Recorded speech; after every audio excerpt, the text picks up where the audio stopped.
पढ्दै जाउँ। जुन पार्ट 1 तपाईँहरूले हेर्नु भएको छैन भने यही युट्युब च्यानलमा गएर हेर्नु होला। आज हामी चाहिँ पार्ट 2 जुन सेक्सन 32बाट स्टार्ट हुन्छ। पार्ट 1 चाहिँ हामीले नेपाल राष्ट्र ब्याङ्क ऐन 2063 2058 को पार्ट 1 अलरेडी यो युट्युब च्यानलमा अपलोडेड छ भने यो पार्ट 2 हो, जसमा प्रोहिबिटेसन अन भेस्टेड पर्सनल इन्ट्रेस्ट भन्छ। यो भनेको के हो भने अब कुनै पनि डाइरेक्टरहरू जो गभर्नर, डेपुटी गभर्नर र अरू डाइरेक्टरहरूले चाहिँ आफूले अब पद प्राप्ति गरिसकेपछि यिनीहरूले आफ्नो पर्सनल इन्ट्रेस्टहरू हाम्रो कहाँ कहाँ संलग्नता छ, के कुराहरूमा कति कति कुराहरू छ भनेर सबै कुराहरूलाई डिस्क्लोज गर्ने हो। Let's see here first subsection 1 रहेको छ, जुन यसमा के भन्छ भने जब गभर्नर, डेपुटी गभर्नर र डाइरेक्टरहरूले आफू एपोइन्टमेन्ट भइसकेपछि आफ्नो कार्यकाल स्टार्ट गर्न चाहन्छन् भने त्यतिखेर भनेको इन ई 6 मन्थ, हरेक 6 मन्थमा चाहिँ यिनीहरूले डिस्क्लोज गर्नुपर्छ। यिनीहरूले खुलासा गर्नुपर्ने हुन्छ जो बोर्डले तोकिए बमोजिम डाइरेक्ट या इन्डाइरेक्ट भनेको प्रत्यक्ष या अप्रत्यक्ष कमर्सियल इन्ट्रेस्टहरू आफू या आफ्नो फ्यामिली मेम्बरहरूको, यो सबै कुराहरू एकमा रहेको छ। 2मा के भन्छ भने यसमा चाहिँ जस्तै अब 2 नम्बरमा के भन्छ भने यदि गभर्नर, डेपुटी गभर्नर र डाइरेक्टरहरूले चाहिँ अब यिनीहरूसँग के लागेको हुन्छ भने यिनीहरूको पर्सनल इन्ट्रेस्टहरू छ भने अब त्यतिखेर यिनीहरूले चाहिँ नेपाल राष्ट्र ब्याङ्कको बोर्डलाई चाहिँ के गर्नुपर्ने हुन्छ, डिस्क्लोज गर्नुपर्ने हुन्छ, खुलासा गर्नुपर्ने हुन्छ अबाउट हिज पर्सनल इन्ट्रेस्ट, आफ्नो पर्सनल इन्ट्रेस्टको बारेमा, या त्यो पर्सनल इन्ट्रेस्टलाई त्यहाँ छलफल गरेर अब मिटिङमा छलफल गर्नुपर्ने हुन्छ। यो सबै कुराहरू रह्यो। अब जस्तै यदि अब के भन्छ भने नो सच डाइरेक्टर स्याल टेक पार्ट इन मिटिङ भने, यो के भन्यो भने के भन्छ भने यदि डिस्कसन हुनु त्यो म्याटरहरू छ नि, त्यो म्याटर डिस्कसन हुनुभन्दा अगाडि हो भने चाहिँ त्यतिखेर चाहिँ कुनै पनि डाइरेक्टरहरूले चाहिँ त्यसमा यदि खुलासा गरेन भने कुनै पनि डाइरेक्टरहरूले चाहिँ पार्ट लिन के अरे मिटिङमा भाग लिन सक्दैनन् भनेको छ। त्यसपछि अर्को रहेको छ यो हेर्नु होला, गभर्नर, डेपुटी गभर्नरहरूले चाहिँ अब जस्तै उनीहरूको सम्पत्ति कति छ, उनीहरूको पब्लिक प्रोपर्टी कति छ, त्यो सबै चाहिँ पब्लिकली एकदमै अब पब्लिकली गरिदिनु पर्ने हुन्छ। उनीहरूको नाममा या उनीहरूको फ्यामिलीको नाममा कति छ, फ्यामिली मेम्बरको नाममा कति छ, यो सबै 1 महिनाभित्र चाहिँ अब रिटायरमेन्ट एपोइन्टमेन्ट भएर आयो भने र रिटायरमेन्ट भएर आयो भने एक महिनाभित्र चाहिँ यिनीहरूले भनिदिनु पर्ने हुन्छ। त्यसपछि आयो management committee. Let's discuss here management committee. अब म्यानेजमेन्ट कमिटीको बारेमा छलफल गर्ने क्रममा चाहिँ हेर्नु होला यो म्यानेजमेन्ट कमिटी। अब म्यानेजमेन्ट कमिटीभित्र चाहिँ जनरली गभर्नरले चाहिँ अब एकदमै स्मुथ म्यानरमा ब्याङ्कको कामहरू गर्नको लागि अब एउटा म्यानेजमेन्ट कमिटी बनाएको हुन्छ, जसमा गभर्नर चाहिँ त्यसको मेन चेयरपर्सन हुन्छ। त्यसै गरी 2वटा डेपुटी गभर्नर हुन्छन् भने 2वटा डेपुटी गभर्नर हुन्छन् जो अदर मेम्बरहरू त्यो म्यानेजमेन्ट कमिटीको चाहिँ व्यवस्थापन समितिको 2वटा अरू डेपुटी गभर्नर, एउटा गभर्नर भइहाल्यो। And 1 senior officer of bank designated by the गभर्नरले चाहिँ अब एक व्यक्ति सिनियर व्यक्तिलाई चाहिँ अब गभर्नरले डिजिग्नेटेड गरेको हुन्छ, जो as a member secretary of committee, त्यो कमिटीको उसले चाहिँ सचिवको रूपमा रहने काम गर्छ भनेर भन्छ। त्यसपछि तपाईँहरूले हेर्न सक्नुहुन्छ स्क्रिनको अगाडि function, duties and power of management committee. Management कमिटीको फङ्सन के छ, ड्युटिज के छ, पावर के छ त म्यानेजमेन्ट कमिटीको। अब यो तोकिए बमोजिम हुनेछ जो हामीले अघि पढेको। अनि त्यसै गरी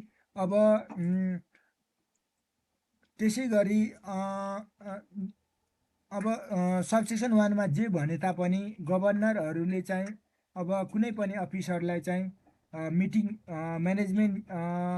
म्यानेजमेन्ट कमिटीको मिटिङ हुँदाखेरि कुनै पनि अफिसरहरूलाई चाहिँ take part as the meeting भनेको गभर्नरले इन्भाइट गर्न सक्छ, बोलाउन सक्छ भनेको। त्यसपछि यो अर्को रहेको छ, यो के भन्छ भने जतिखेर चाहिँ अब त्यो म्यानेजमेन्ट कमिटीले चाहिँ अब जतिखेर आफ्ना कामहरू कर्तव्यहरू फङ्सनहरू आफ्ना त्यसै गरी इभालुएट कन्ट्रिज मोनिटरी भनेको देशको आर्थिक देशको मौद्रिक तथा वित्तीय अवस्था यानि कि countries monetary and financial condition in the periodic basis भनेको समय समयमा यो इभ्यालुएट गर्नुपर्ने हुन्छ म्यानेजमेन्ट कमिटीले। ओके, त्यसै गरी अब यही क्रममा चाहिँ म्यानेजमेन्ट कमिटीले चाहिँ कम्तीमा वान्स इन अ मन्थ भनेको एक महिनामा एकचोटि आफ्नो रिपोर्टलाई आफ्नो प्रतिवेदनलाई नेपाल राष्ट्र ब्याङ्कको बोर्डमा बुझाउनु पर्ने हुन्छ। जुन ब्याङ्कको एडमिनिस्ट्रेसन के छ, अपरेसन कसरी गरे, काम कसरी गरे, त्यसै गरी अपरेसन अफ मोनिटरीको लागि, रेगुलेटरी पोलिसिजहरूको लागि, त्यसै गरी soundness of banking system of the country, देशको वित्तीय प्रणालीको एकदमै स्थायित्व गरेर, त्यसै गरी कन्डिसन अफ मनीको कन्डिसन के छ, क्यापिटलको के छ, फरेन एक्सचेन्ज मार्केटको के छ, त्यसलाई इम्प्लिमेन्ट कसरी गर्ने, ती पोलिसिजहरूलाई त्यस्तो इम्प्याक्ट के छ, सिचुएसन के छ ब्याङ्किङमा भनेर, सिग्निफिकेन्ट इभेन्टहरू यो सबै गर्नुपर्छ भनेर भन्छ। Let's discuss here. Section number 34 रहेको छ अडिट कमिटी हो, लेखा परीक्षण समिति भन्छ। अडिट कमिटीको बारेमा हेरौँ त। अडिट कमिटीमा चाहिँ जनरली बोर्ड नेपाल राष्ट्र ब्याङ्कलाई एकदमै नेपाल राष्ट्र ब्याङ्कको बोर्डलाई चाहिँ एकदमै एकाउन्टेबल भनेको जवाबदेही हुनको लागि बोर्डले एउटा अडिट कमिटी, लेखा परीक्षण समिति चाहिँ कन्स्टिट्युट भनेको बनाउने काम गर्छ, जसमा एक व्यक्ति कोअर्डिनेटर हुन्छ त्यो अडिट कमिटीको। वान डाइरेक्टर डेजिग्नेटेड बाई बोर्डले नै डाइरेक्टरहरू डिजिग्नेट गर्ने हुन्छ नेपाल राष्ट्र ब्याङ्कको बोर्डले। नेक्स्ट तपाईँहरूले हेर्न सक्नुहुन्छ स्क्रिनमा, one subject expert designated by बोर्डले चाहिँ एउटा सब्जेक्ट एक्सपर्टलाई डिजिग्नेट गरेको छ जो मेम्बरको रूपमा हुन्छ।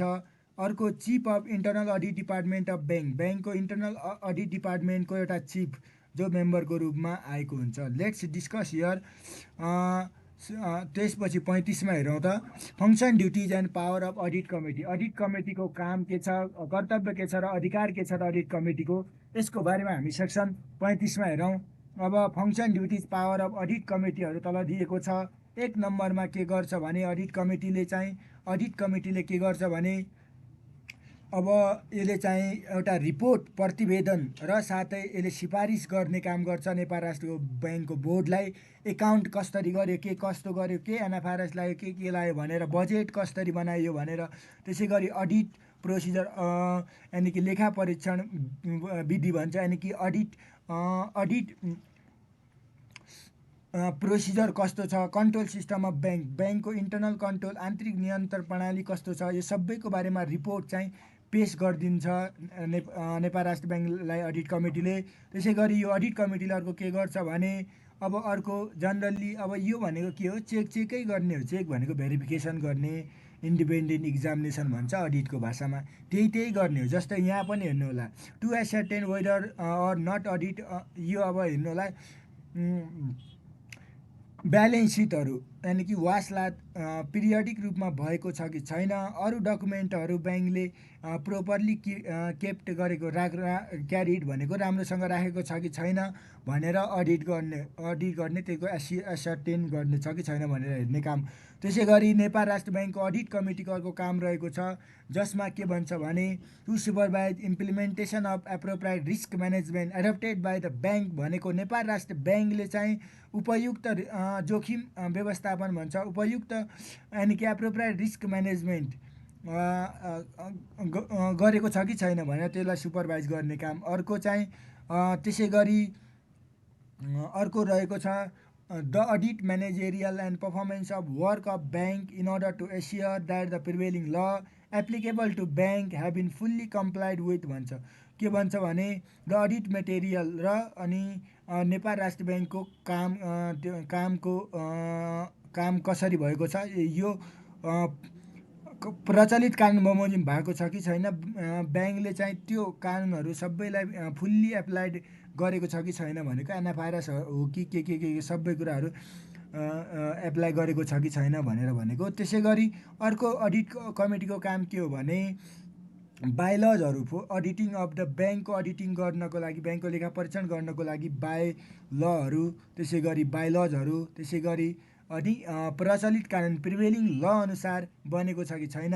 इन्टरनेसनल अडिटिङ अन्तर्राष्ट्रिय अडिटिङ लेखामान यानि कि अन्तर्राष्ट्रिय लेखामान इन्टरनेसनल अडिटिङ स्ट्यान्डर्डहरू यो सबै नेपाल राष्ट्र ब्याङ्कको बोर्डलाई पठाउँछ अनि बोर्डले चाहिँ फोर एप्रुभलका लागि एप्रुभ गर्ने कि नगर्ने भनेर भन्छ। त्यसपछि 2मा के भन्छ, सबसेक्सन 2ले के भन्छ भने अडिट कमिटीले चाहिँ यो रिपोर्ट सबमिट गर्दाखेरि र रिकमेन्डेसन गर्ने क्रममा चाहिँ यी गभर्नरलाई चाहिँ सबै इन्फर्मेसन फर्निस गर्नु पर्यो भनेको बुझाउनु पर्ने हुन्छ। सेक्सन नम्बर 37 रहेको छ इम्प्लोइज अफ द ब्याङ्क, यानि कि नेपाल राष्ट्र ब्याङ्कका इम्प्लोइजहरू कर्मचारीको बारेमा के यो नेपाल राष्ट्र ऐनमा रहेको छ त लेट्स डिस्कस हियर। अब बोर्डले चाहिँ आवश्यक परेका यानि कि नेसेसरी इम्प्लोइजहरूलाई चाहिँ अब नेपाल राष्ट्र ब्याङ्कको काम कर्तव्यलाई एकदमै स्मुथ म्यानरमा चलाउनको लागि बोर्डले चाहिँ एपोइन्टमेन्ट गर्छ नेपाल राष्ट्र ब्याङ्कको कुन कर्मचारीहरू चाहियो भनेर। त्यसै गरी ती कर्मचारीहरूलाई कति के टर्म भनेको के अवस्था, के कन्डिसन भनेको अवस्थामा चाहिँ कति रेमुनरेसनमा, त्यसै गरी अरू बेनिफिट भनेको अरू सुविधाहरू कति दिने इम्प्लोयहरूलाई, यो सबै चाहिँ हामीले अब त्यो बोर्डले नै, नेपाल राष्ट्र ब्याङ्कको बोर्डले नै निर्धारण गरेको हुन्छ। देन आफ्टर अब बोर्डले किन यो प्रोभिजन राखेको हो भने जस्तै अब महँगी बढ्दै गयो भने त्यही अनुसारको स्यालेरी पनि त अपग्रेड गर्ने भयो। So that this provision shall be comes here. Let's discuss the next one on your screen. This is the section number 37 of your act. Let's discuss the section number 13 जुन professional code of conduct and official responsibility भन्छ। यो भनेको के हो, let me share here about professional code of conduct and official responsibility भन्छ। Okay, यो भनेको के हो, आचार संहिताहरू कसरी गर्नु पर्यो, के कर्तव्य हुनु पर्यो, सबै कुराहरू कोड अफ कन्डक्ट भन्छ यसलाई। Let's discuss here. गभर्नरहरू, डेपुटी गभर्नरहरूले चाहिँ जतिखेर आफ्नो काममा रहन्छन् तिनीहरूले चाहिँ आफ्नो पूर्ण रूपमा चाहिँ प्रोफेसनल सर्भिसहरू ब्याङ्कलाई दिनुपर्ने हुन्छ। ओके, त्यसै गरी यदि ब्याङ्कले नोमिनेट गरेका व्यक्तिहरू छन् भने तिनीहरूले चाहिँ त्यसै गरी कस्तो अफिस, त्यसै गरी तिनीहरूले के सर्भिसहरू गर्छ विथ अर विदाउट रेमुनरेसन भनेर भन्छ।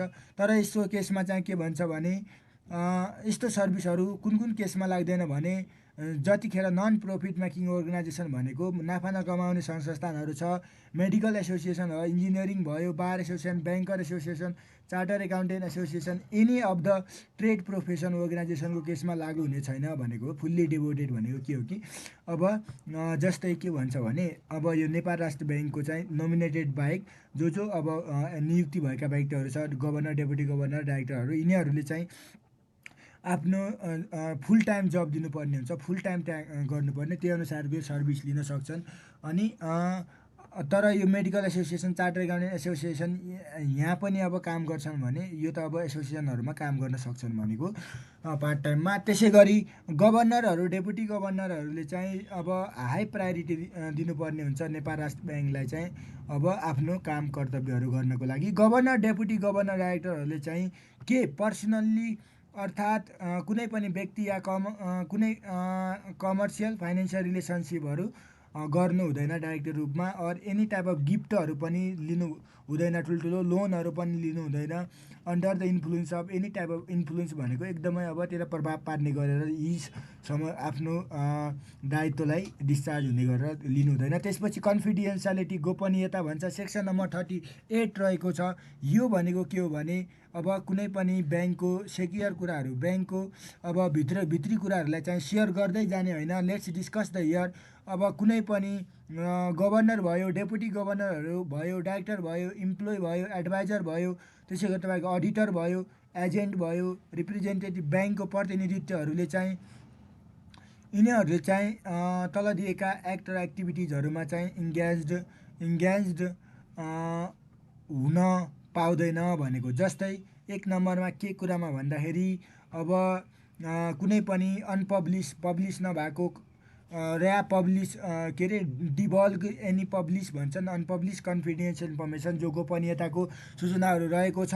ओके, त्यसै गरी तपाईँहरूको उसको उसको चाहिँ जानुवारीमा आयो, अर्थात् कुनै पनि आफ्नो अफिसियल ड्युटिजहरू या अदर पर्सनहरूलाई यो कुराहरू गर्नु भएन। त्यसै गरी कुनै पनि इन्फर्मेसनहरू चाहिँ आफ्नो पर्सनल गेनका लागि युज गर्नु भएन। त्यसै गरी अब माथि जे भनिएको भए तापनि कुनै पनि पब्लिस या अनपब्लिस इन्फर्मेसनहरू आफ्नो आफ्नो आफ्नो जानकारीमा आयो भने चाहिँ तल दिएको ग्राउन्डमा यिनीहरूले चाहिँ नेपाल राष्ट्र ब्याङ्कको सूचनाहरू सबै कुराहरू यिनीहरूले भन्न सक्छन्। एक नम्बरमा कतिखेर भन्न सक्छन् भने अब यस्तो इन्फर्मेसनहरू जो चाहिँ पब्लिक ड्युटी छ। ओके, त्यसै गरी लले कानुनले नै भनेको छ तपाईँहरूले यो कुराहरू डिस्क्लोज गर्नुहोस् भनेर। ओके, त्यसै गरी कोर्टले नेपालमा रहेको अदालतहरूले चाहिँ अथोराइज्ड अफिसर यो भनेको छ भने 3-4टा कन्डिसनमा मान्छेले अब कन्फिडेन्स इन्फर्मेसनहरू सबै भन्नुपर्ने हुन्छ। त्यसै गरी आफ्नो कर्तव्य पुरा गर्ने क्रममा चाहिँ अब एक्सटर्नल अडिटर अफ ब्याङ्कको स्ट्याटरी अडिटर भन्छ अर्को भाषामा। यो भनेको अब जुन एक्सटर्नल अडिटर हुन्छ हो त्यो एक्सटर्नल अडिटरहरूलाई भन्यो भने त्यसै गरी चाहियो भने त्यसै गरी अब employee of the international financial अन्तर्राष्ट्रिय वित्तीय संस्थानहरू यानि कि इन्टरनेसनल फाइनेन्सियल इन्स्टिट्युसनका कर्मचारीहरूले पनि भन्यो भने। त्यसै गरी अर्को रहेको छ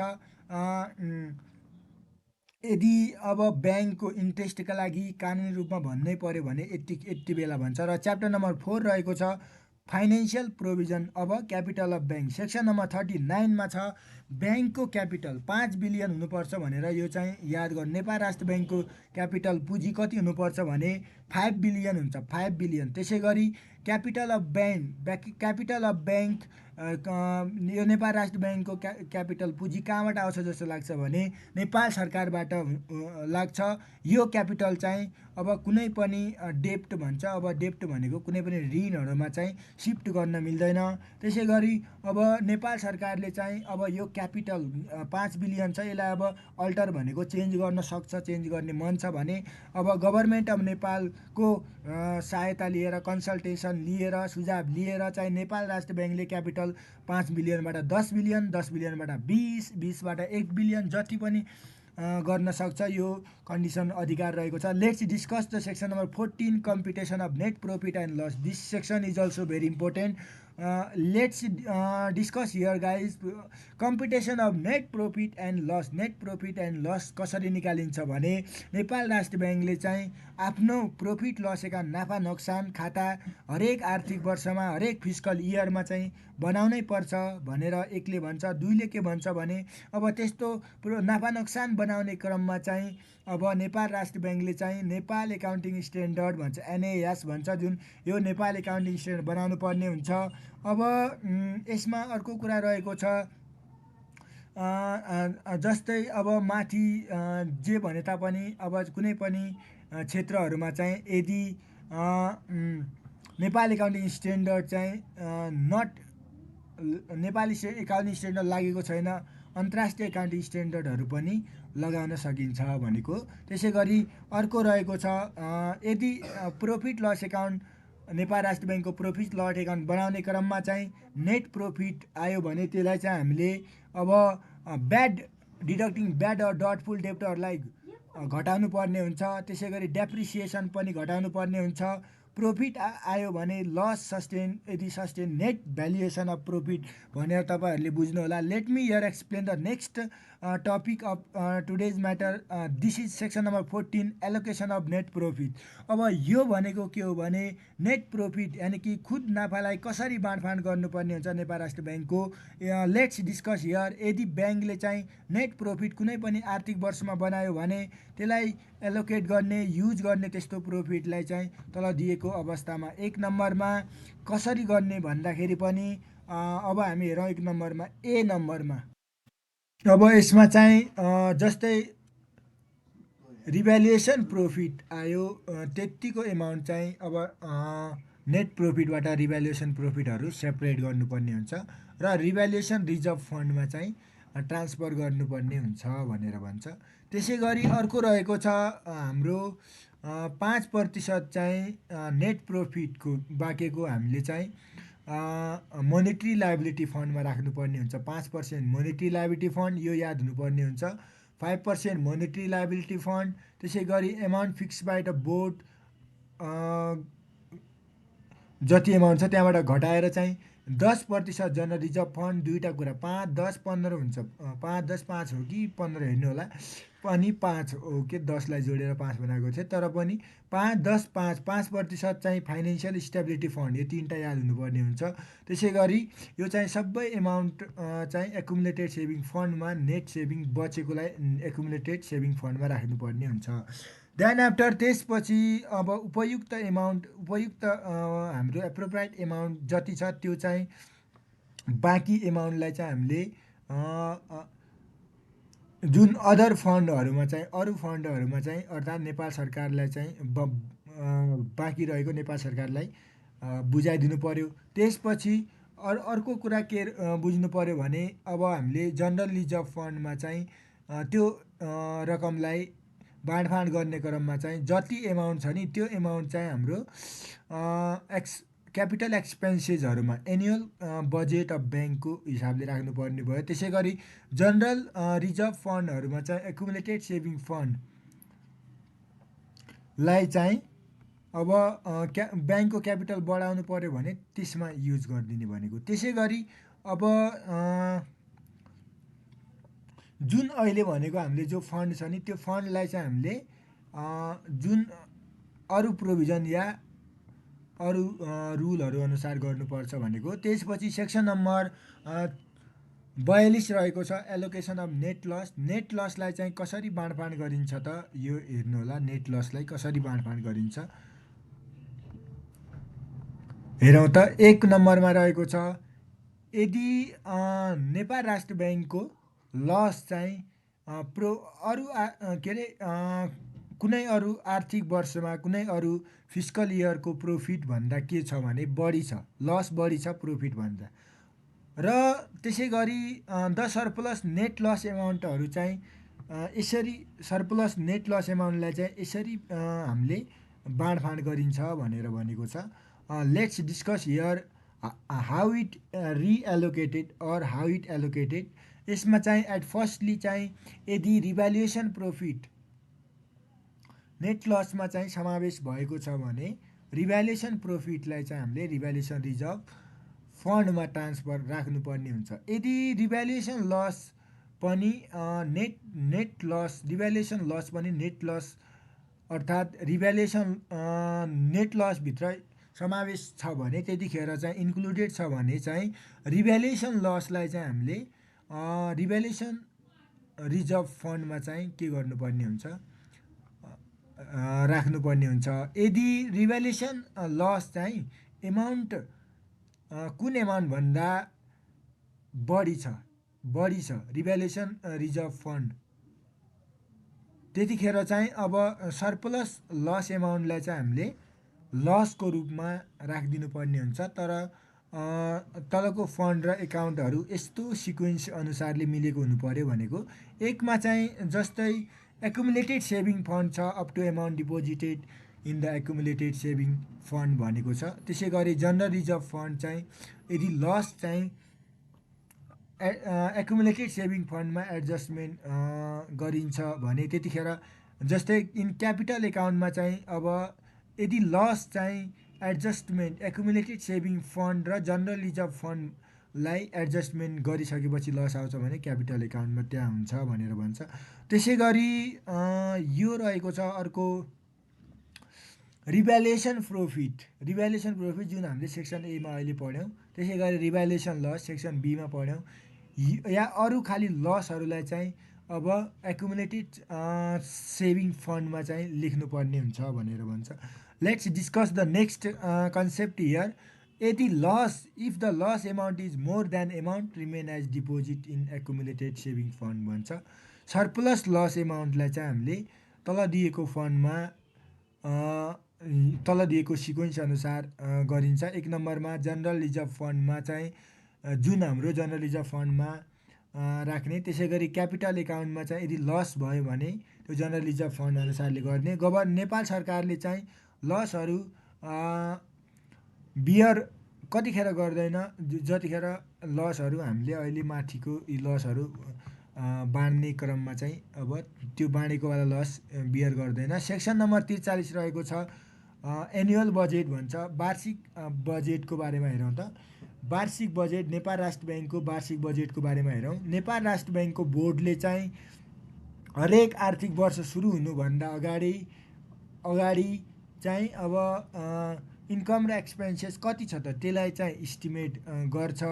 ओके, आउने आर्थिक वर्षको लागि। अनि त्यसपछि नेपाल राष्ट्र ब्याङ्कले चाहिँ त्यसलाई मूल्याङ्कन गर्छ, इभ्यालुएट गर्छ। त्यसलाई एमेन्ड भनेको सुधार गरेर चाहिँ अब एप्रुभ गरिदिन्छ बजेट 3 महिनाभित्र, जुन एक्चुअल पोजिसन र म्याटर जेठ 15 गते हुन्छ सामान्यतया। त्यसै गरी बजेटलाई चाहिँ नेपाल सरकार सामु पठाउने हुन्छ विभिन्न इन्फर्मेसन भनेर हेर्नु होला। यो चाहिँ बजेट कसरी बन्छ भनेको। त्यसै गरी च्याप्टर नम्बर 5 रहेको छ monetary function and operation of open market भन्छ। खुला बजारको कसरी काम, के हो काम कर्तव्य र कसरी गरिन्छ भनेर भन्छ।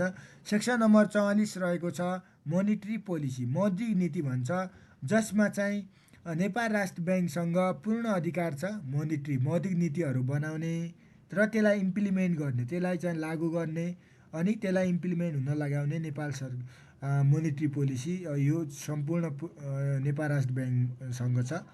सेक्सन नम्बर 45 रहेको छ operation of open market transaction भन्छ। खुला बजार कारोबार कसरी गर्ने भन्ने कुराहरू यो रहेको छ। यसमा चाहिँ हेर्नु होला 1 नम्बरमा। अब जब चाहिँ यो एग्रिमेन्ट यानि कि एग्रिमेन्ट भनेको सहमति जस्तै भनौँ न, कन्ट्र्याक्ट एग्रिमेन्टमा भइसकेपछि अब नेपाल राष्ट्र ब्याङ्कले चाहिँ ओपन मार्केट खुला बजार कारोबार यानि कि ओपन मार्केट ट्रान्जेक्सनहरू गर्न सक्छ। अनि त्यसै गरी इमिडिएटली पर्चेज गर्न सक्छ, सेल गर्न सक्छ, डिबेन्चरहरू इस्यु गरेर नेपाल सरकारलाई। अनि डिबेन्चरहरू इस्यु गरेको फिक्स ब्याङ्क या पर्चेजहरू सेल पछि सेल पनि गर्न सक्छ भनेको हो। त्यसै गरी ओपन मार्केट ट्रान्जेक्सन गर्ने क्रममा चाहिँ नेपाल राष्ट्र ब्याङ्कले चाहिँ सर्ट टर्म लिक्विडिटी म्यानेजमेन्ट भन्छ, छोटो सूक्ष्म यानि कि छोटो तरलताको व्यवस्थापन गर्ने गर्छ। रिपर्चेज एग्रिमेन्ट गर्छ, रिभर्स पर्चेज गर्ने एग्रिमेन्टहरू गरेर डिबेन्चरहरू नेपाल सरकारसँग लिएर अनि लेटर अफ क्रेडिट इस्यु गर्छ नेपाल राष्ट्र ब्याङ्कले भनेको आफैले इटसेल्फ। त्यसै गरी नेपाल राष्ट्र ब्याङ्कले चाहिँ एप्रोप्राइट भनेको उपयुक्त इन्स्ट्रुमेन्टहरू जुन ओपन मार्केट ट्रान्जेक्सनको लागि उपयुक्त हुन्छ तिनीहरू के गर्छ, इस्यु गरिदिन्छ भनेको यति कुरा रहेको छ। त्यसपछि सेक्सन नम्बर 46 छ compulsory deposit of commercial bank and financial institution. Commercial bank र फाइनेन्सियल इन्स्टिट्युसनले चाहिँ कम्पलसरी के डिपोजिट गर्नुपर्ने हुन्छ यसको बारेमा हामी छलफल गरौँ, जो स्क्रिनको अगाडि हेर्न सक्नुहुन्छ। Compulsory deposit of commercial bank and financial institution भनेर भन्छ। ओके, अब यहाँनिर नेपाल राष्ट्र ब्याङ्कले चाहिँ विभिन्न निर्देशिका भन्छ यानि कि डाइरेक्टिभहरू जारी गर्छ कमर्सियल ब्याङ्क वाणिज्य ब्याङ्कहरूलाई र वित्तीय संस्थानहरू फाइनेन्सियल इन्स्टिट्युसनहरूलाई चाहिँ तपाईँहरूले चाहिँ कम्पलसरी रिजर्भहरू जगेडा भन्छ नेपालीमा, यो रिजर्भहरू बनाउनु पर्यो ब्याङ्कलाई। त्यसै गरी अनि तपाईँहरूले चाहिँ डिपोजिटको प्रपोर्सन पनि तपाईँहरूले चाहिँ अनुपात पनि राख्नु पर्यो।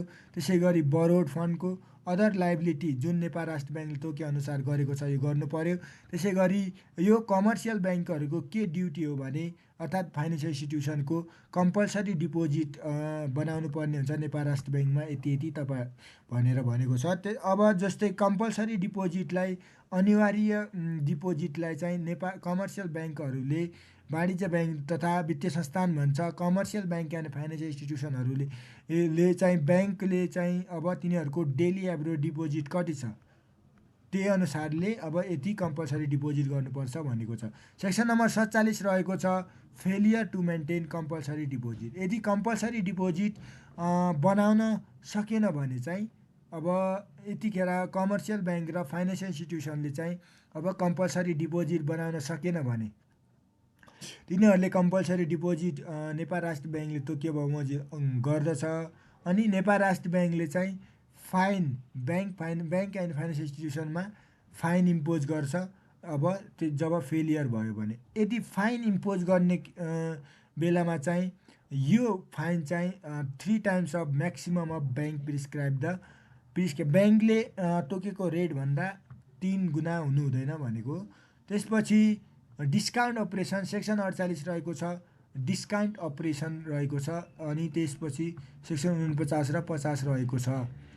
अब हेरौँ, डिस्काउन्ट अपरेसन भन्छ नेपाल राष्ट्र ब्याङ्कले चाहिँ डिस्काउन्ट ट्रान्जेक्सन गर्न सक्छ जुन नेगोसिएबल इन्स्ट्रुमेन्ट कमर्सियल ब्याङ्कहरूले चाहिँ र फाइनेन्सियल इन्स्टिट्युसनहरूले चाहिँ नेगोसिएबल इन्स्ट्रुमेन्ट पेस गरेका थिए, सब्मिट गरेका थिए।